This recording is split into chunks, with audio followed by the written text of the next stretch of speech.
Dan kita akan mati, lepas pada mati masuk kubur, kita seorangan.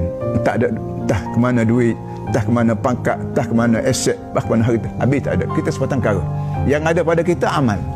Nabi sebut, sabda Nabi SAW, yatba'ul maita ila qabri salas, ahluh wa maluh wa amaluh.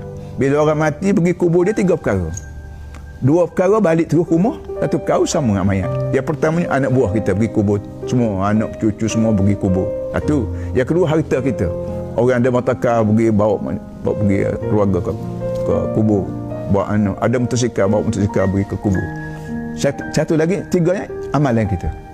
Hak 2 ni balik ke rumah. Sudah kambuh semua mayat, kereta pun balik, anak buah balik. Yang duduk bersama kita dalam kubur ialah amalan. Kalau amalan aktiviti kita ni baik, serupa dengan Allah Ta'ala, dialah tolong kita. Dia akan memberi layanan kepada kita dengan baik. Kalau amalan kita, aktiviti kita tak kena dengan Allah Ta'ala, akidah kita tidak tauhid, harta benda kita cari rasuah ke, curi ke, samun ke, tipu ke, bayar hutang tak bayar ke. Ini semua ni kerja-kerja begini, inilah yang menyusah kita dalam kubur. Kita kena lanyap oleh harta kita sendiri, kita dibakar oleh harta kita sendiri.